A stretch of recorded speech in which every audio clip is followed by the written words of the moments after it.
Hello everyone, स्वागत है आप सबका हमारे इस YouTube चैनल में। आज हम करेंगे सैंपल पेपर सॉल्व करेंगे जो CBSE की तरफ से टर्म सेकंड के लिए सैंपल पेपर आए हैं उसका सोल्यूशन करके दिखाएंगे आपको।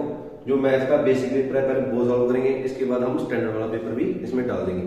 अगर आपने डाउनलोड कर रखा है तो उसमें साथ साथ क्वेश्चन देखते जाना आप और मैं इसका सोल्यूशन आपको करवा दूंगा। जैसे हमारे पास लास्ट क्वेश्चन है, find the root of the quadratic equation. सबसे पहले फोर्थ नंबर चैप्टर का क्वाड्रेटिक इक्वेशन का ये पहला क्वेश्चन है। तो इसमें क्या लिखा है, find the root of quadratic equation. Quadratic equation हमें दे रखी है 3x² - 7x - 6 = 0। 2 मार्क्स का क्वेश्चन है ये। तो इसमें क्या करना है, इसके रूट फाइंड आउट करना है। रूट का मीनिंग क्या होता है कि हमने x की ऐसी कोई वैल्यू फाइंड आउट करनी है जो इसमें फिल कर दे तो ये लेफ्ट हैंड साइड हमारी क्या हो जाए, 0 हो जाए। जैसे राइट हैंड साइड 0 है वैसे ही x की कोई ऐसी वैल्यू पुट करनी है हमने या ऐसी वैल्यू ढूंढनी है जो उसमें सेटिस्फाई होगी, इसको 0 कर दे। तो उसको आप सॉल्व करने के लिए अगर कुछ ना लिखा हो तो हम सिर्फ क्या करेंगे, क्वाड्रेटिक फार्मूला याद करेंगे। तो इसको क्या करना है, हमने इस इक्वेशन से क्वाड्रेटिक इक्वेशन जो जनरल होती है, जो ax² + bx + c = 0, इससे आपने कंपेयर कर लेना है। और क्या करना है, आपको एक फार्मूला जानना चाहिए, क्वाड्रेटिक फार्मूला है जो x = क्या होता है, -b प्लस और माइनस √b² - 4ac / 2a। ये क्वाड्रेटिक फार्मूला होता है। तो ये फार्मूला आपको याद होना चाहिए, तो ये सॉल्व इजीली हो जाएगा। अब देखो, अब कंपेरिजन करो, x² का कोएफिशिएंट यहाँ पे क्या है 3, तो a की वैल्यू क्या आ गई हमारे पास 3 आ गई। और x का कोएफिशिएंट यहाँ पे क्या है -7, तो b की वैल्यू हमारे पास आ गई -7। और कांस्टेंट टर्म कितनी है यहाँ पे 6, तो c की वैल्यू हमारी आ गई -6। तो ऐसे कंपैरिजन करके आप a b c की वैल्यू निकाल ली। अब क्या करें, आप इसमें फिल करनी है बस। तो x की वैल्यू क्या आ जाएगी -b कितना है हमारा -7, तो b की जगह -7 हमने फिल कर दिया। उसके बाद प्लस और माइनस का साइन, उसके बाद हम स्क्वायर रूट डाल देंगे। अब क्या करना है, b का स्क्वायर करना है। b कितना है हमारे पास -7, इसका हमने करना है स्क्वायर। और उसके बाद 4, a की वैल्यू फिल कर देंगे। a की वैल्यू कितनी है 3, और उसके बाद c जिसका आंसर है -6। नीचे क्या करना है, हमने 2 को a से मल्टीप्लाई करना है। a हमारा था 3, तो 3 को हम 2 से मल्टीप्लाई यहाँ पे कर देंगे।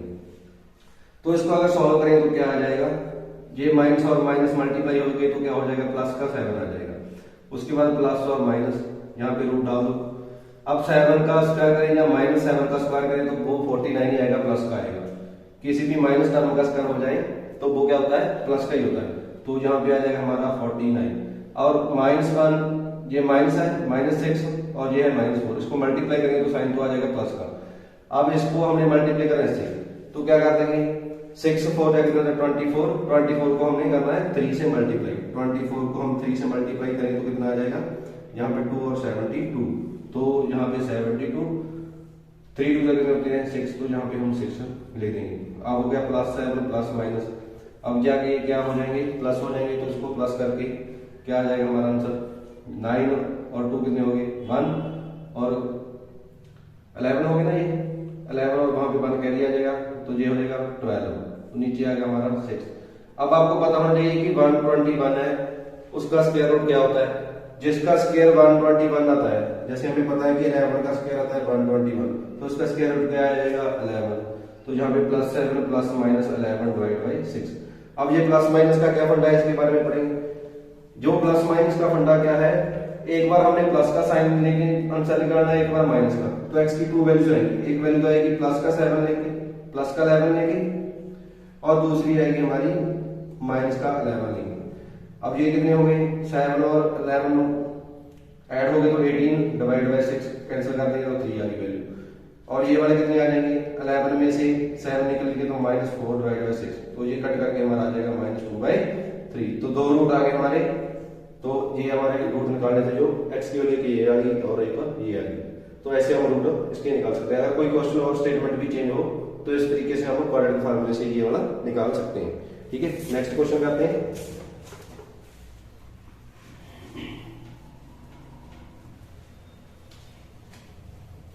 जो नेक्स्ट क्वेश्चन है हमारा, पहले तो इसका और पार्ट है। और पार्ट में क्या दिया है, find the value of k for which the quadratic equation this one has a real and equal root. तो इक्वेशन हमें दे रखी है 3x² + kx plus 3 is equal to 0।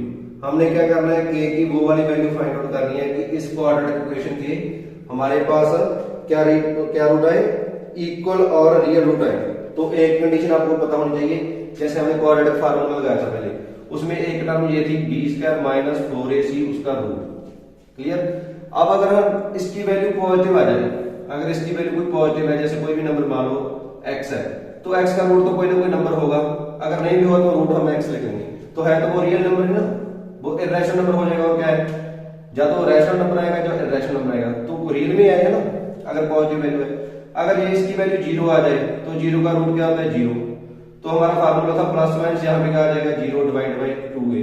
तो 0 प्लस करो और माइनस करो कोई फर्क नहीं पड़ता। इसका मीनिंग क्या है, हमारे दो रूटर्स बिल्कुल सेम आएंगे। क्लियर। 0 प्लस करें 0 माइनस करें कोई फर्क नहीं पड़ता। और तीसरा हमारे पास क्या होता है, b² माइनस 4ac, अगर इसकी वैल्यू नेगेटिव आ जाए, अगर यहाँ पे कोई नेगेटिव नंबर है तो नेगेटिव का रूट है जो रियल में हमने कभी नहीं पढ़ा, रियल में नेगेटिव नंबर का रूट नहीं निकाल सकते, वो कॉम्प्लेक्स में चला जाता है। कॉम्प्लेक्स में इसके रूट हो सकते हैं पर रियल नंबर में इसमें इसके रूट नहीं हो सकते, क्योंकि इसका स्क्वायर रूट माइनस का रियल नंबर में कभी आता नहीं है। तो हमारा जो ये आया है,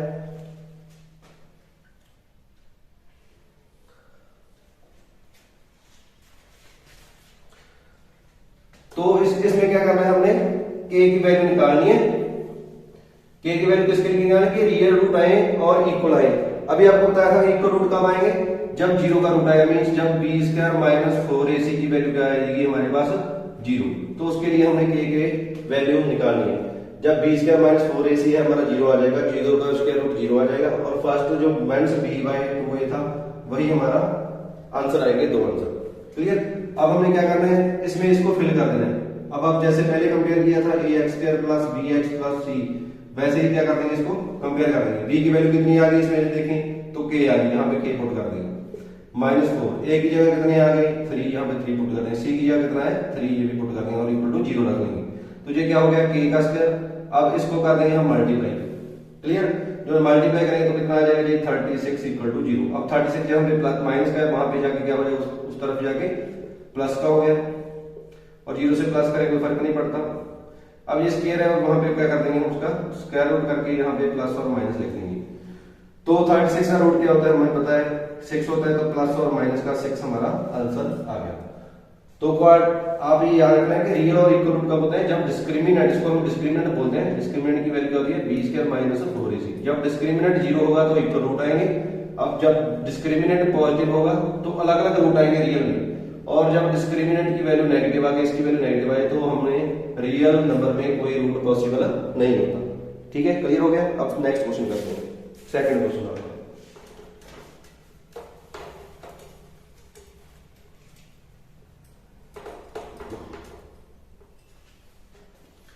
तो जो सेकंड क्वेश्चन है उसमें क्या लिखा है, 3 cubes each of volume 64 centimetre. जो सेकंड क्वेश्चन है आपका उसमें स्टेटमेंट पढ़ लेना। आप क्या लिखा है, 3 cubes each of volume 64 centimetre cube are joined end to end to form a cuboid, find the total surface area of the cuboid so found. तो ये एनसीईआरटी में भी है आपका क्वेश्चन। तो उन्होंने क्या किया कि दो क्यूब ऐसे ले लिए जिसका वॉल्यूम क्या था 64 सेंटीमीटर क्यूब था, एक ये वाला और एक ये वाला। अब क्या दो क्यूब है, इसका वॉल्यूम कितना है 64 सेंटीमीटर क्यूब। अब आपको क्या पता होना चाहिए, वॉल्यूम का जो फार्मूला है वो पता होना चाहिए, किसका वॉल्यूम, क्यूब का। तो क्यूब का जो वॉल्यूम होता है वो क्या होता है a क्यूब के इक्वल होता है, अगर उसकी साइड a हो, जैसे a भी ये भी है और ये भी है। अगर a क्यूब है तो उसका हमने आंसर दिया है 64। तो क्या करेंगे, इसको हम अगर सॉल्व करेंगे, क्यूब रूट बनाए इसका, तो जहां पे क्या करेंगे 4 से डिवाइड कर दें 16 और 4 से डिवाइड कर दें 4, यहाँ से 4, तो इसको क्या लिख सकते हैं 4 का क्यूब। क्यूब से क्यूब कट हो गया तो a की वैल्यू कितनी आ गई 4। अब हमें पता चल गया कि इसकी साइड है जो क्या है वो 4 सेंटीमीटर है। अब उन्होंने क्या किया, दोनों को ज्वाइन कर दिया।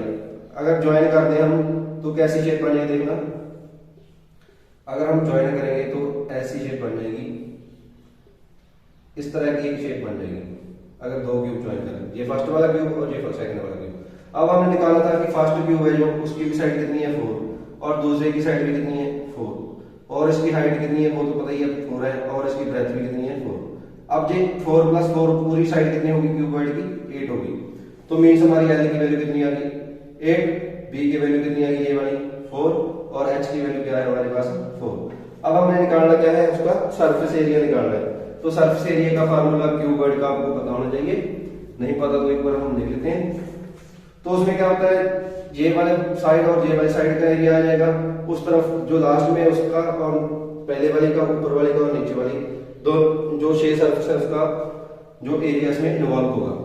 तो टोटल सरफेस एरिया जो होता है, total surface area of cuboid वो क्या होता है उसका फार्मूला क्या होता है 2 × LB + LH + BH, ये हमारा फार्मूला होता है। क्योंकि 2 जो फेस है आमने सामने वाले, जैसे हम रूम की बात कर लें, रूम का एक ये वाला फेस होगा, एक दूसरे वाला फेस होगा, और एक यहाँ पे और एक यहाँ पे, एक ऊपर और नीचे। तो ये टोटल 6 फेस होते हैं, 2A 2J और 2A, इसका ये सरफेस एरिया बनता है। तो अब क्या करना है हमने जस्ट वैल्यू पुट करनी है। एल की वैल्यू कितनी पुट कर देंगे 8, और बी की वैल्यू 4 प्लस एल की वैल्यू 8, एच की वैल्यू 4 प्लस बी की वैल्यू 4, एच की वैल्यू 4। तो बस जस्ट मल्टीप्लाई करना है इसको, ये क्या हो गया 32, ये भी 32, और ये क्या हो गया 16। तो ऐड कर देंगे इसको, बस हमारा आंसर आ जाएगा क्या आ जाएगा 2 और 32 और 32 का 64 हो गए। 64 को हम 16 ऐड करेंगे तो आ गया 80, तो इसको मल्टीप्लाई 160 सेंटीमीटर स्क्वायर हमारा क्या आ जाएगा सरफेस एरिया का आंसर आ जाएगा। तो ये 2 मार्क्स का क्वेश्चन था, इजी क्वेश्चन था। तो नेक्स्ट करते हैं हम। अब थर्ड नंबर क्वेश्चन आपका,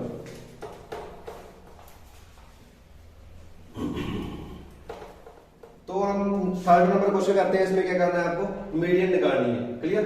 तो मीडियन निकालने के लिए आपको ये वाला डाटा दिया हुआ है।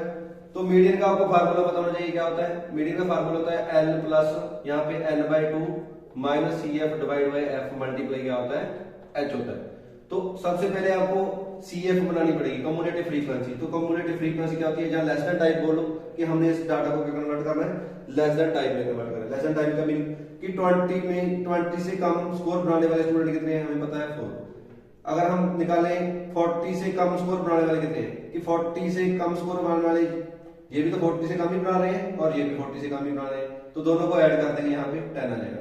अब हम लेस देन टाइप बनाएंगे कि 60 से कम स्कोर बनाने वाले स्टूडेंट कितने हैं, तो कितने हो जाएंगे, ये तीनों प्लस हो जाएंगे। या फिर जस्ट कैसे करो, इसको ऐसे लिख दो, ये वाला ऐड करके यहाँ पे और इसमें ये वाला ऐड करके वहां पे, फिर ये वाला ऐड करके यहाँ पे और इसमें ये वाला ऐड करके यहाँ पे हमारा आ जाएगा।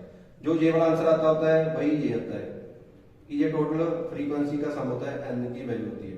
तो आपको फार्मूले में क्या चाहिए, एक तो n/2 चाहिए। तो n/2 निकालेंगे कितना आएगा 22 डिवाइड बाई 2। तो इसका अगर आंसर निकालें तो कितना आ गया 11। अब क्या मेन बात है, आपको क्या ढूंढ रहा होता है कि जो n/2 है उससे एक बड़ी फ्रीक्वेंसी निकालनी होती है, CF में से ढूंढनी है, F में से नहीं ढूंढनी, CF में से ढूंढनी है एक बड़ी फ्रीक्वेंसी। जैसे बड़ी फ्रीक्वेंसी CF में तो ये वाली है, ये वाली है और ये वाली है। तो आपने चूज कौन सी करनी है, वो वाली चूज करनी है कि उसके जो प्रोसीडिंग फ्रीक्वेंसी हो, ऊपर वाली फ्रीक्वेंसी हो, वो नंबर इससे कम होना चाहिए। तो अगर हम 18 की बात करें, 18 इससे बड़ा है तो ऊपर वाला भी इससे बड़ा है, ये हम सिलेक्ट नहीं कर सकते। तो ये वाला बड़ा है, उससे ऊपर वाला क्या है कम, तो ये वाला हमने सिलेक्ट कर लिया। हमारी ये वाली कौन सी बन गई, मीडियन क्लास बन गई। तो यहाँ पे लिख लेंगे हम मीडियन क्लास। तो मीडियन क्लास हमारी क्या होगी, क्लास कौन सी होती है, ये अंडर वाली 40 और 60। तो L की वैल्यू क्या होगी, लोअर लिमिट 40, लोअर लिमिट हमारी आ गई 40। तो इसको हमने L निकाली थी, L की वैल्यू हमारे पास आ गई। n/2 हमें पता है 11। अब हम निकालना है CF। CF क्या होता है, जो मीडियन क्लास होती है उसके ऊपर वाली फ्रीक्वेंसी होती है हमारे पास CF, और जो फ्रीक्वेंसी के नीचे वाली होती है वो होती है F। तो इसमें हम वैल्यू पुट कर देंगे। L की वैल्यू कितनी आ गई 40 प्लस n/2 की वैल्यू 11 आ गई, यहाँ पे हमारा 10, F की वैल्यू हमारे पास 5 और H होती है क्लास साइज। क्लास साइज का मीन क्या है कि इसमें डिफरेंस कितने कितने का आ रहा है, कि 20 का डिफरेंस आ रहा है, तो यहाँ पे हम 20 फिल कर देंगे। तो अब इसको सॉल्व करना है, 40 प्लस यहाँ पे आ जाएगा 1 डिवाइड बाई 5 मल्टीप्लाई 20। तो इसको कैंसिल करेंगे 4 आ गया, और क्या कर देंगे 40 प्लस 4 इक्वल टू 44 हमारा आंसर आ गया। एक बार आता और याद रखना आप कि जो भी मीडियन आएगी आपकी, जो मीडियन क्लास आती है उसके बीच बीच में आंसर आएगा आपका, क्लियर, उसके बीच बीच में ही आपका आंसर आता है। तो हमारी मीडियन क्या आ गई 44 आ गई। तो क्वेश्चन नंबर 3 में क्या लिखा है, in inter house cricket match was organised by school, distribution of run made by the student is given below. कि रन जो बनाए हैं प्लेयर ने क्रिकेट में वो नीचे दिए हुए हैं। और find the median run score. Question क्या है आपका, 4th नंबर क्वेश्चन है जो बेसिक का। Find the common difference of the AP if the first term change to 6। क्या दिया है आपने, आपको दिया हुआ है एपी दी हुई है। 3rd नंबर क्वेश्चन है, सॉरी 4th नंबर क्वेश्चन आपका। एपी दी हुई है आपको 4, 9 और 14, उसके बाद 1। उन्होंने क्या लिखा है, the first term change to 6, कि फर्स्ट टर्म को अगर हम 6 में चेंज कर दें और एंड द कॉमन डिफरेंस, जो इसमें कॉमन डिफरेंस है वो वही रखें, तो हमारी न्यू एपी क्या होगी। तो क्या करना है आपको, पहले यहां से कॉमन डिफरेंस निकालना है। कॉमन डिफरेंस कैसे निकालते हैं, डी की वैल्यू सेकंड टर्म में से फर्स्ट टर्म माइनस करनी होती है। सेकंड टर्म क्या है इसमें 9, उसमें से फर्स्ट वाली माइनस कर देंगे तो क्या आ जाएगा हमारे पास 5। तो कॉमन डिफरेंस कितना आ गया हमारा 5 वैल्यू आ गई। अब उन्होंने क्वेश्चन क्या किया है कि एक न्यू एपी क्रिएट करनी है जिसमें आपको फर्स्ट टर्म है जो जहां से, जैसे इसमें फर्स्ट टर्म क्या थी 4, आपने अब न्यू क्रिएट करनी है, उसका क्या है, उसमें फर्स्ट टर्म आपको 6 रखनी है। तो डी क्या लिखनी है, डी 5 लिखनी है। तो अगर हम सेकंड टर्म निकालेंगे, सेकंड टर्म का अगर हम फर्स्ट में डी ऐड कर दें तो सेकंड टर्म आ जाएगी। और थर्ड टर्म निकालनी है तो ए में 2 बार डी ऐड कर देंगे। जैसे फोर्थ टर्म निकालनी है तो ए में 3 टाइम्स डी ऐड कर देंगे, ऐसे हम निकाल सकते हैं। तो इसमें 5 ऐड कर दोगे क्या होगा 11 में 5 ऐड कर दो, या फिर इसमें 2 बार 5 ऐड कर दो, इसमें 5 ऐड करके 11, इसमें फिर 5 ऐड कर देंगे तो कितना आ जाएगा 16 आ जाएगा। फिर ऐड कर दो 21, फिर आ जाएगा। तो ऐसे हमारी ये भी न्यू क्रिएट हो जाएगी। तो नेक्स्ट क्वेश्चन करते हैं, बहुत इजी क्वेश्चन था ये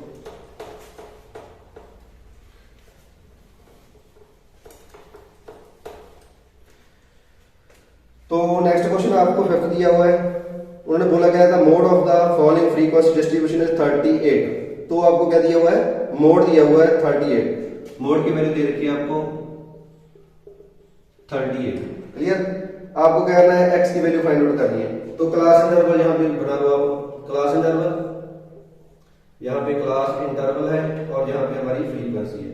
तो पहले जैसे है 0 to 10, वो दे रखा है हमें 7, 10 to 20, 20 to 30, 30 to 40, 40 to 50, 50 to 60 और 60 to 70। ये तो हमारा इंटरवल का फ्रीक्वेंसी दे रखी है 11, 6, x, 16, 12 और 9 और 7। ठीक है, ऐसे हमें क्वेश्चन दे रखा है, मोड ये वाला दे रखा है, हमें क्या करना है, x की वैल्यू फाइंड आउट करनी है।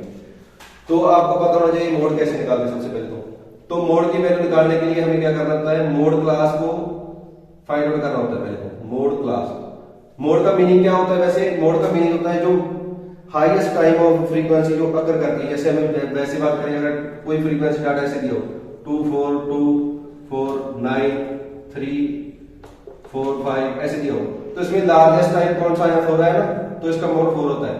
तो इस इंटरवल में से भी हमने ऐसे निकालने हैं कि जो ज्यादा टाइम वाला है, जो इंटरवल ज्यादा टाइम वाला कौन सा है इसमें, जिसकी फ्रीक्वेंसी ज्यादा होगी। तो मोड क्लास निकालेंगे हम। मोड क्लास ज्यादा बार कौन है, देखो यहाँ पे क्या आएगा हमारा 16। तो 16 हमारा ज्यादा आ रहा है, तो इसको हम लिख देंगे F1। ये हमारी फर्स्ट फ्रीक्वेंसी है जो मोड के लिए। तो मोड क्लास क्या आ गई हमारे पास, मोड क्लास लिख लो यहाँ पे। मोड क्लास हमारे पास आ गई है 30 to 40। ये 30 to 40 मोड क्लास आ गई। और F1 की वैल्यू क्या होती है, जो इस क्लास के अंदर है वो 16, जो लार्जेस्ट टाइम है। उसके जो ऊपर है उसको आपने लिख लेना है F0। F0 कितनी आ गई हमारी 12। और F2, F2 मतलब उसके नीचे वाली जो प्रोसीडिंग होती है वो F0, और जो उसको फॉलो करती है वो F2 होती है हमारी X आ गई। तो हमने क्या करना है, अब x की वैल्यू फाइंड आउट करनी है। तो मोड का आपको फार्मूला पता होना चाहिए कि मोड निकालते हैं कैसे। तो मोड का फार्मूला आप नहीं पता तो लिख ले। तो क्या होता है, L प्लस यहाँ पे आ जाता है F1 minus F0 divide by 2F1 minus F0 minus F2, यहाँ पे आता है हमारा मल्टीप्लाई H। तो ये हमारा ऐसे हमारा मोड का फार्मूला आ गया। तो अब हमें क्या करना है, मोड L की लिमिट क्या पुट करनी है, जो हमारी लोअर लिमिट थी 30, तो यहाँ पे 30 ऐड कर दिया, प्लस F1 की वैल्यू, F1 की वैल्यू क्या हमारी 16, F0 की वैल्यू F0 12, 2F1 मींस 2 को F1 से मल्टीप्लाई करके 16 को अगर 2 से मल्टीप्लाई करके कितना होगा 32 माइनस F0 कितना है हमारा 12, F2 कितना है हमारा 6, और यहाँ पे h से मल्टीप्लाई। h क्या होता है? Class size. इसमें डिफरेंस कितने कितने का है? 10 का डिफरेंस है, तो h की वैल्यू क्या है हमारे पास? 10। इसमें जो गैप होता है ना वो h होता है, क्लास का साइज जो है 10 का है। तो अब इसको सॉल्व कर देंगे।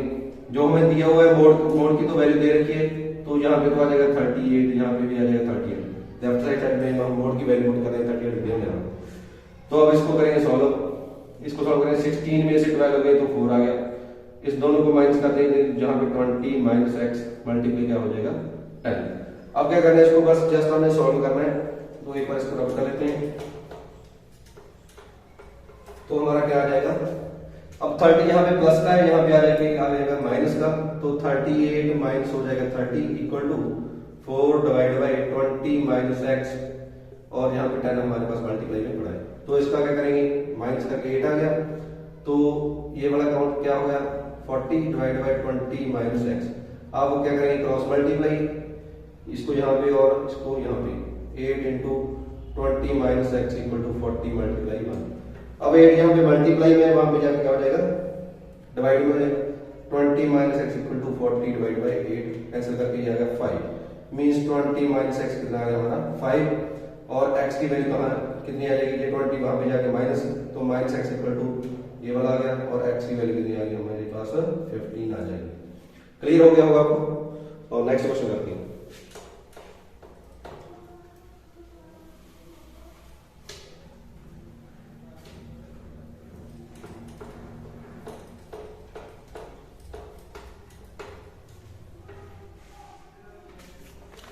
तो जो नेक्स्ट क्वेश्चन है आपका, नेक्स्ट क्वेश्चन क्या दिया रखा है?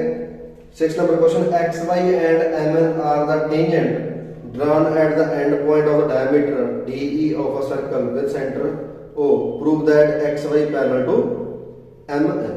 तो आपको क्या करना है? प्रूव करना है कि आपके डायमीटर के अगर दोनों तरफ, ये डायमीटर है हमारा, कि उसके ऊपर हमने टेंजेंट ड्रॉ की है, तो ऐसे हमने टेंजेंट ड्रॉ कर। अब हम प्रूव क्या करना चाहते हैं कि ये और टेंजेंट और ये वाला टेंजेंट क्या है? पैरेलल है। ये एक्स वाई टेंजेंट है हमारा, और ये हमारा एम एन टेंजेंट। ठीक है, मैं आपको जस्ट बताऊंगा कैसे करना है, आप कर सकते हो। तो आपने एक जरूर पड़ी होगी कि अगर कोई सर्कल हो, उसमें कोई टेंजेंट हो, तो एक पॉइंट को टच करता है वो, अगर हम उसको सेंटर से मिला दें तो ये रेडियस बन गया। रेडियस और जो ये टेंजेंट है उसमें जो एंगल बनता है वो 90 होता है, क्योंकि ये परपेंडिकुलर डिस्टेंस होती है। इस पॉइंट से परपेंडिकुलर डिस्टेंस सबसे कम होती है ना, तो इसी तरीके से ये क्या होगा? परपेंडिकुलर डिस्टेंस मींस 90 का एंगल बनता है। तो क्या करोगे आप? ये वाला एंगल कितना आ जाएगा आपका? 90 का, क्योंकि ये वाला रेडियस है, वो ये आपका रेडियस होगा, और ये वाला टेंजेंट है, तो ये होगा 90 का। सिमिलरली अगर ये बी पॉइंट है तो ओ बी यहाँ पे क्या आ जाएगा हमारा? 90। सिमिलरली ये वाला भी कितना आ जाएगा? 90, और यहाँ पे भी आ जाएगा 90। तो जहाँ पे 90 और यहाँ पे 90 है, तो ये वाले एंगल कौन से होते हैं? अगर दो लाइंस हो, इसमें एक कट कर रही है, अगर ये वाला एंगल और ये वाला एंगल इक्वल हो जाए तो वो क्या होते हैं? Alternate anterior angle. सिमिलरली ये वाला और ये वाला इक्वल है, तो ये भी क्या है? Alternate anterior angle. अगर अल्टरनेट एंटीरियर एंगल इक्वल हो जाए तो जे वाली और ये वाली साइड क्या होती है? पैरेलल होती है। यही आपको थ्योरी बस लेनी है। क्लियर? ये आपको समझ आ गया होगा मेरे थिंक। तो नेक्स्ट क्वेश्चन करते हैं।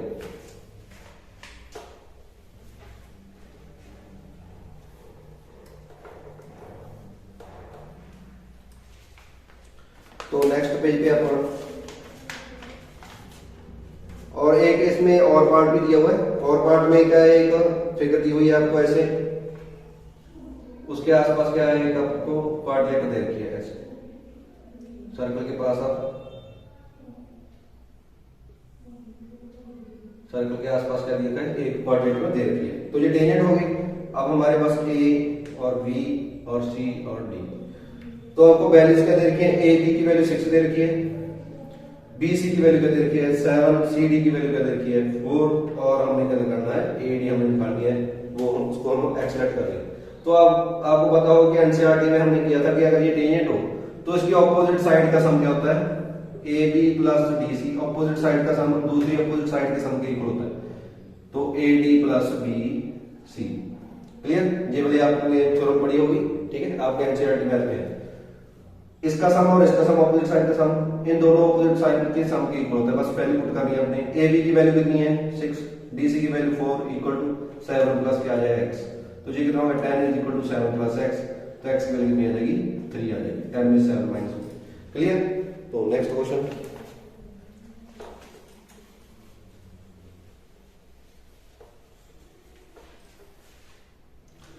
तो आपका ए सेक्शन तो खत्म हो गया। नेक्स्ट क्वेश्चन में है आपका जो 3 मार्क्स के बी सेक्शन के उसमें आ गया। तो 7 नंबर क्वेश्चन है जैसे इसमें ए पी गिवन है हमें 5 8 11 हैज 40 टर्म। इसमें लिखा कि 40 टर्म की जो ए पी है ये वाली आपको कहना है फाइंड द लास्ट टर्म। एक तो हमने ए 40 निकाली, मींस 40 टर्म है तो ए 40 निकालनी है। Also find the sum of the last 10 term कि लास्ट से हमने 10 टर्म का, पीछे से हमने 10 टर्म का सम निकालना है। क्लियर, समझ आ गया वो क्वेश्चन। अब सॉल्व करते हैं। दोबारा सुनो अगर नहीं समझा तो ये हमारी ए पी दे रखी है, इसमें 40 टर्म है। एक तो लास्ट टर्म निकालनी है, मींस ए 40 निकालनी है। Clear, 40 term. और क्या करना है, पीछे से हमें क्या करना है, सम निकालना है 10 टर्म। क्लियर। अब क्या करेंगे, देखो पहले तो ए 40 निकालने के लिए हमें ए का पता होना चाहिए। फर्स्ट टर्म कितनी है इसमें 5। अब कॉमन डिफरेंस क्या होता है, सेकंड में से फर्स्ट माइनस करो तो हमारा 3 आएगा कॉमन डिफरेंस। अगर हमने ए 40 निकालनी है तो ए में कितनी बार डी ऐड करेंगे, 39 टाइम। जितना नंबर यहाँ पे होता है उससे एक कम मल्टीप्लाई करके डी से उसको हम फर्स्ट टर्म से ऐड करते हैं तो वो टर्म आ जाती है। तो ए 40 निकालनी है, ए 40 का यहाँ पे यही लिख लो, ए की वैल्यू फिल कर दो यहाँ पे 5 और यहाँ पे 39, यहाँ पे आ जाएगा हमारा 3। तो मल्टीप्लाई कर देंगे और क्या है, मल्टीप्लाई कर दो, यहाँ पे आएगा 27 से आएगा 2 और यहाँ पे आएगा 11, तो इसको ऐड कर देंगे तो ये आ गया हमारा 122। तो ये हमारी 40th टर्म आ गया। क्लियर। अब ये तो 40th टर्म आ गया। अब आपने क्या करना है कि लास्ट से 10 टर्म का साइन जो सम है फाइंड आउट करना है। तो इसके दो तरीके हैं, जो मैं कहूंगा एक तो वो है, एक मैं वैसे बता दूंगा, आप वहां से भी कर सकते हो। एक तो यह कि हमें 10 टर्म का सम निकालना है। हमें पता है लास्ट टर्म इसकी कितनी है, 122 है। तो आपको इसको उल्टा करके ले लो ऐसे। तो जहां पे फर्स्ट टर्म हमारी आ जाएगी 122। क्लियर। उसके बाद क्या करना है, आपको 3 इसमें से माइनस करते जाना है, क्योंकि अगर टर्म हम उल्टा कर देंगे तो डी उसमें से कम होता जाएगा, जहां से बढ़ रहा था अगर उल्टा करेंगे तो कम होते होते हमारी एपी आ जाएगी। तो उसमें से 3 माइनस करते चले जाना है। तो यहाँ पे आएगा 11 8 5 ऐसे उल्टा करके आपने एपी को लिख लेना है। अब आपने क्या निकालना है, S10। तो सम ऑफ 10 टर्म का फाइंड आउट करना है। तो 10 टर्म का साइन जो सम है वो कैसे निकलता है कि n/2 फार्मूला लिख लो। SN का फार्मूला क्या होता है हम यहाँ पे लिख देते हैं। तो n टर्म का सम फाइंड आउट करो तो n/2 यहाँ पे होता है 2a + n-1 * d। ये हमारा क्या होता है, सम निकालने का फार्मूला होता है। तो S10 निकालना है, इनकी जगह 10 पुट कर देंगे।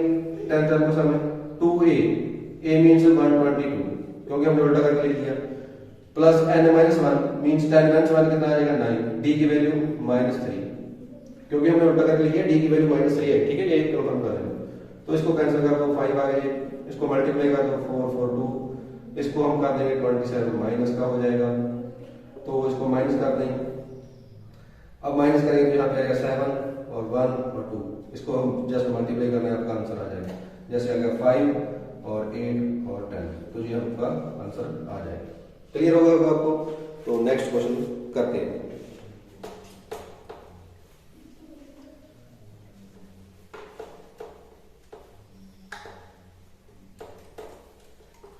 तो ये 7 नंबर क्वेश्चन था आपका, और 8 नंबर क्वेश्चन है जो आपका वो वाला करते हैं। 8 नंबर क्वेश्चन है जो 8 नंबर क्वेश्चन क्या है, आपको ये वाला क्वेश्चन दिया हुआ है 9th नंबर चैप्टर में से, जो आपका चैप्टर है एप्लीकेशन ऑफ ट्रिग्नोमेट्री, वहां से। तो क्या है, a tree is broken due to the storm in such a way that the top of the tree touch the ground and makes an angle 30 degree with the ground length of the broken upper part of the tree is 8 metre. Find the height of the tree before it was broken. तो क्या देखा है कि आपको एक tree था, एक ऐसा ट्री था, तो वो ब्रोक होकर यहाँ पे नीचे टच करने लगा। क्लियर। अब जहां पे टच करने लगा है, यहाँ पे एंगल जो बन रहा है आपको दिया हुआ 30, तो यहाँ पे ए बी सी ट्रायंगल बनाओ, ये 90 का आएगा क्योंकि सीधा होता है पेड़ ए बी सी, और यहाँ पे लिख लो डी। आपको निकालना क्या है कि स्ट्रोम से पहले उसकी हाइट कितनी थी, मींस आपको ये वाला डिस्टेंस निकालनी है। क्लियर। आपको और क्या दिया हुआ है, the length of the broken upper part of the tree is 8 metre, कि ये वाला जो ब्रोक हुआ है उस पार्ट की लेंथ क्या थी 8। अगर ये वाली 8 से तो ब्रोकन पार्ट यहीं पे आया ना, तो ये वाली वैल्यू होगी 8। हमें निकालना क्या चाहते हैं, ये वाली वैल्यू निकालना चाहते हैं ओनली। अगर ये वाली वैल्यू निकले और इसमें से ऐड कर देंगे तो पूरी हाइट आ जाएगी। तो इसका रिलेशन क्या होता है, एंगल के सामने क्या होता है हमारा परपेंडिकुलर, इसके सामने क्या होता है हाइपोटेन्यूज। क्लियर? आपको ट्रिग्नोमेट्री में पढ़ा होगा परपेंडिकुलर और हाइपोटेन्यूज का जो रिलेशन है वो कौन देता है? हमें साइन थीटा देता है।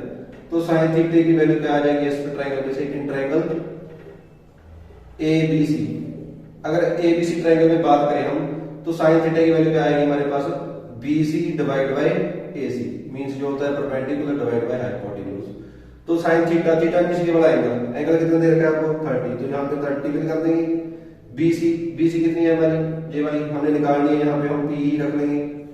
और AC की वैल्यू हाइपोटेन्यूज की वैल्यू कितनी है? 8, यहां पे फिल कर देंगे। तो sin 30 की वैल्यू आपको पता होना चाहिए 1/2 होती है परपेंडिकुलर बाय हाइपोटेन्यूज। अगर उसको क्रॉस मल्टीप्लाई कर देंगे तो परपेंडिकुलर की वैल्यू कितनी आ गई? 8 डिवाइड बाय 2 कैंसिल करके आ जाएगी 4। तो परपेंडिकुलर की वैल्यू आ गई आपके पास 4। अगर ये वाली वैल्यू 4 आ गई तो टोटल हाइट फोर्स फ्रॉम कितनी आएगी?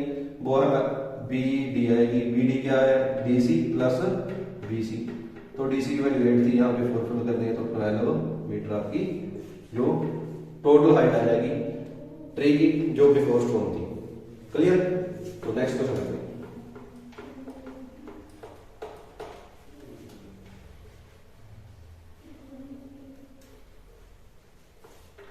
तो नेक्स्ट क्वेश्चन है जो इसका और पार्ट है वो भी कर लेते हैं।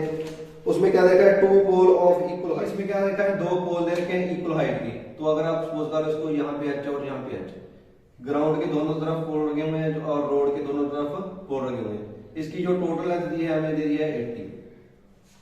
इसमें एक पॉइंट दे रखा है इस पोल से वो उसका एलिवेशन एंगल है वो 30 दे रखा है और दूसरे का वो दे रखा है 60।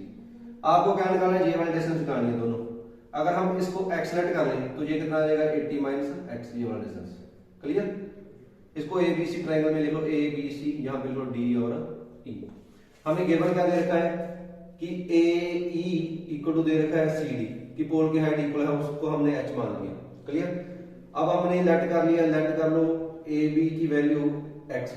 तो AB की वैल्यू x है तो BC की वैल्यू कितनी आ जाएगी? 80 माइनस x, क्योंकि 80 हमने टोटल दे रखा है। अब हम क्या करेंगे? इस ट्रायंगल की बात करेंगे तो लिखेंगे इन ट्रायंगल ABE। इस ट्रायंगल ABE यहां पे नहीं पता चलता तो यहां पे नहीं बना लो A, यहां पे हमारी B और यहां पे हमारी E। यहां पे H दे रखा है, यहां पे हमारा 60 और यहां पे X। तो इसमें अगर H और X का रिलेशन बनाना तो परपेंडिकुलर और बेस का रिलेशन बनना है। तो परपेंडिकुलर और बेस का रिलेशन क्या होता है? tan थीटा होता है। तो tan थीटा लिख देंगे हम, क्या होता है? Perpendicular by base, perpendicular AE divide by base AB। तो थीटा की वैल्यू पुट कर दो कि यहाँ पे आ जाएगा 60। AE की वैल्यू क्या होगा हमारे पास? H सपोज किया हमने, यहाँ पे X। तो इसमें से क्या होगा? X और H का रिलेशन बन जाएगा। तो इसकी वैल्यू क्या होती है? √3 equal to H by X। तो इसको क्या करना है आपने निकाल लेनी है H की वैल्यू। तो H की वैल्यू क्या आ गई आपके पास? √3x। H की वैल्यू ये वाली आ गई। अब हम बात करेंगे इस ट्रायंगल की, इस तरफ की ट्रायंगल की। तो इस तरफ ट्रायंगल की बात करेंगे तो लिखेंगे इन ट्रायंगल BCD कि BCD ट्रायंगल है जो उसका, उसमें क्या है हमारे पास? ये वाला हमारा परपेंडिकुलर और ये हमारा बेस। तो अगर हम tan थीटा लगाएं तो परपेंडिकुलर बाय बेस होता है, tan थीटा लगाएं तो परपेंडिकुलर क्या है हमारा? BC, बेस क्या है हमारा? BC, इस वाले ट्रायंगल। क्लियर? अब tan थीटा की वैल्यू कितनी की है यहाँ पे? 30। थीटा की वैल्यू 30 पुट कर देंगे। DC कितना है हमारा? H। BC कितना है हमारा? 80 माइनस x। tan 30 की वैल्यू आपको पता होनी चाहिए कितनी होती है? 1/√3 होती है। तो यहाँ पे हम फिल कर देंगे 1/√3 इक्वल टू H की वैल्यू हमने निकाल रखी है ऑलरेडी, कितनी है? √3x। तो यहाँ पे फिल कर देंगे H की वैल्यू भी √3x डिवाइड कर देंगे 80 माइनस x। तो क्रॉस मल्टीप्लाई करेंगे, इस तरफ आ जाएगा 80 माइनस x और दूसरी तरफ क्या आ जाएगा हमारा? ये √3 और √3 मल्टीप्लाई करेंगे तो ये 3 बन गया, 3x आ जाएगा। x को इस तरफ ले जाओ तो क्या होगा? 80 इज इक्वल टू 4x। तो x की वैल्यू निकालनी है, x की वैल्यू कितनी आ जाएगी? 80 डिवाइड बाय 4 कैंसिल करेंगे तो 20 आ गई। तो 20 आ गई। यहाँ पे अगर 20 है तो ये वाली वैल्यू कितनी आएगी? 80 माइनस 20 60। तो हमारी डिस्टेंस निकलेगी AB इक्वल टू 20 और BC इक्वल टू 60। अगर आपको हाइट निकालने का भी बोला हो तो यहाँ पे x की वैल्यू फिल कर देंगे। h इक्वल टू आएगा 20√3। x की वैल्यू फिल करके यहाँ पे हमारी हाइट ऑफ पोल की निकल आएगी। तो इस तरफ से जो है क्वेश्चन आप कर सकते हो। नेक्स्ट क्वेश्चन करते हैं।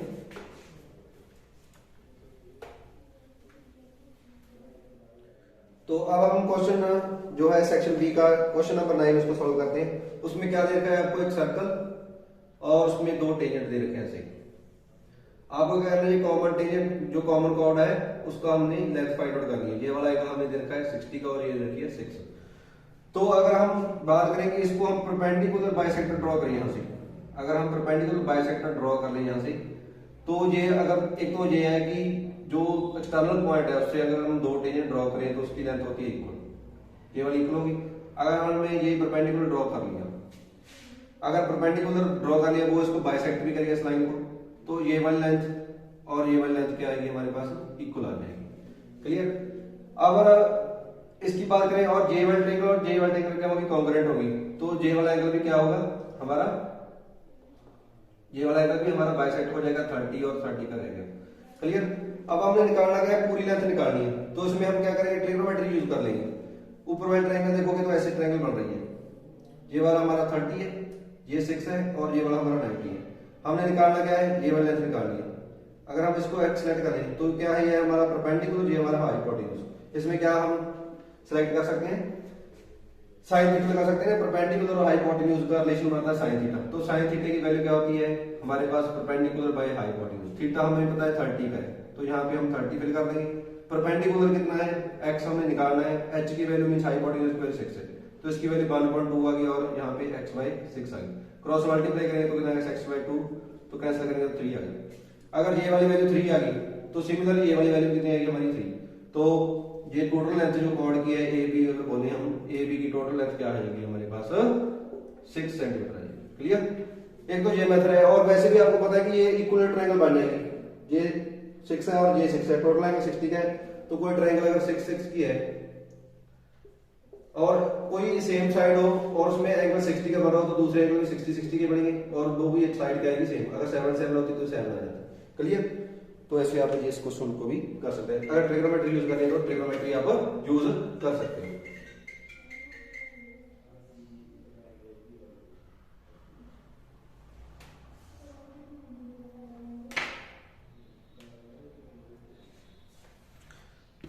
तो नेक्स्ट नंबर क्वेश्चन करते हैं, क्वेश्चन नंबर आपका 10।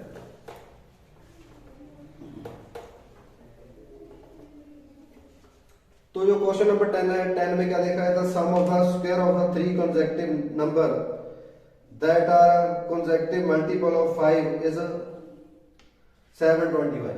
आपको दे रखा है कि 5 के 3 मल्टीपल है, sum of the square of the 3 positive number that are consecutive multiple of 5, कि 5 के 3 मल्टीपल लेने हैं, 5 के 3 मल्टीपल लेके उसका स्क्वायर करके जो सम करना है उसका सम आ जाएगा हमारे पास 725। ये वाला आपको क्वेश्चन दिया कि 5 के मल्टीपल लेंगे।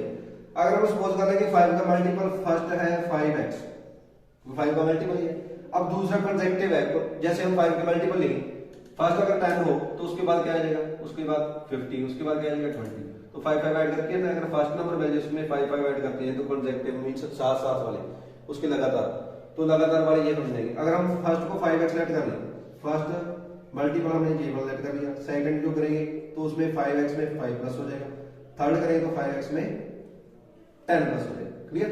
जैसे यहाँ पे था 5 प्लस और यहाँ पे 10 प्लस, तो 3 नंबर है, 3 को क्या करना है हमें स्क्वायर करना है और इसको सम करके इसकी इक्वल रख देंगे, तो क्या करेंगे 5x का स्क्वायर रख देंगे प्लस 5x प्लस 5 इसका स्क्वायर प्लस 5x प्लस 10 इसका स्क्वायर इक्वल टू क्या रख देंगे 725 के इक्वल। तो स्क्वायर खोल देंगे, क्या आ जाएगा यहाँ पे 25x का स्क्वायर और यहाँ पे आ जाएगा हमारे पास 25x स्क्वायर प्लस 25 प्लस हो जाएगा ये 50x, वो फार्मूला लगा दिया आपने a प्लस b का होल स्क्वायर वाला, इस पे भी लग जाएगा, वो क्या हो जाएगा 25x का स्क्वायर प्लस आ जाएगा हमारे पास 100 प्लस आ जाएगा हमारे पास फिर 100x। ठीक है, वो वहां पे है हमारा 725। अब हमने क्या करना है, x x वाले साथ में ऐड कर देते हैं, फैक्टर हटा देते हैं क्योंकि सेम साइन ही है, तो 25 यहाँ पे 25 यहाँ पे 25 यहाँ पे कितने हो गए 75x स्क्वायर। अब हमने कांस्टेंट और दूसरे ऐड करने हैं, x वाले कितने हैं 50 यहाँ पे है 100 यहाँ पे, तो कितने हो गए 150x। क्लियर। अब हमने क्या करना है, कांस्टेंट ऐड करना है, 25 यहाँ पे और 100 यहाँ पे है, तो कितने हो गए 125। वो 725 था उसको इस तरफ ले आए तो माइनस का हो जाएगा इक्वल टू 0 हो जाएगा, तो ये हमारी क्वाड्रेटिक इक्वेशन बन जाएगी। तो इसको थोड़ा सॉल्व कर लेते हैं, 25x स्क्वायर प्लस 1 और इसको हम माइनस कर देंगे तो कितना आ जाएगा जी, ये हमारा हो जाएगा 600 माइनस का इक्वल टू 0। अब इसमें से क्या करना है हमें, 75 माइनस हो जाएगा हमारा 75 हम 75 हम कॉमन निकाल सकते हैं। अगर 75 कॉमन निकाल दें यहाँ से एक्स स्क्वायर आ जाएगा प्लस यहाँ पे आ जाएगा 2x, और अगर हम इसमें से निकाल लें तो निकाल लें, अगर हम डिवाइड करके देखें 75 तो यहाँ पे आ जाएगा, जैसे 5 के टेबल पे कर लो या 25 पे कर लो, अगर 25 पे करें तो यहाँ पे 3 आ जाएगा और यहाँ पे आ जाएगा 2 और यहाँ पे आ जाएगा 4, तो इसको 8, तो यहाँ पे बन रहा है हमारा माइनस का 8 इज इक्वल टू 0। 75 तो तरफ जाके हो जाएगा 0 क्योंकि 0 से डिवाइड हो जाएगा, और जो इसका क्वाड्रेटिक इक्वेशन है उसको हमने सॉल्व कर लेना। तो सॉल्व करेंगे तो इसका क्या हो जाएगा, अगर फैक्टराइजेशन मेथड से करना, फैक्टराइजेशन से नहीं, आपको जैसे फर्स्ट क्वेश्चन में क्वाड्रेटिक फार्मूला बनाया था तो हम इसको सॉल्व कर देंगे। तो अगर हम ए बी सी से कंपेयर करें तो इसकी बी की वैल्यू आ गई हमारी 2, सी की वैल्यू -8 और ए की वैल्यू 1। क्लियर। अगर आपको ये नहीं अच्छा लगता तो हम दूसरा भी कर सकते हैं, कौन सा वाला, कि इसके फैक्टर बना दो। हमारे पास क्वेश्चन है x square plus 2x minus 8 equal to 0। इसके फैक्टर क्या बन जाएंगे, x स्क्वायर प्लस का 4x माइनस का 2x minus 8 is equal to 0। ये इसके फैक्टर बनेंगे। इसमें से निकाल दो कॉमन x, तो x प्लस 4 हो जाएगा, इसमें से -2 कॉमन निकाल दें, x प्लस 4 हो जाएगा इक्वल टू 0। तो x माइनस 2 इक्वल टू 0 होगा, या तो x प्लस 4 इक्वल टू 0 होगा। x की वैल्यू 2 आ गई, ये एक तो आ गई हमारे पास 2 और एक x की वैल्यू -2। अब क्वेश्चन देखना है, क्वेश्चन में क्या लिखा है कि पॉजिटिव नंबर होने चाहिए। तो पॉजिटिव नंबर तभी आएंगे जब x की वैल्यू पॉजिटिव होगी, 2 होगी। तो पॉजिटिव, अगर हम फर्स्ट नंबर में, हमने फर्स्ट नंबर क्या लेट किया था 5x, दूसरा क्या था 5x प्लस 5, तीसरा क्या था 5x प्लस 10। तो इसमें अगर हम 2 फिल कर देंगे यहाँ पे तो कितना आएगा 10, इसमें कितना आ जाएगा 15 और उसमें कितना आ जाएगा 20। तो ये वाले हमारे नंबर आ जाएंगे, और हमने एग्जाम्पल में वही ले रखी थी। ठीक है, तो अगर नेक्स्ट क्वेश्चन करें, ये आपका बी सेक्शन कंप्लीट हो गया।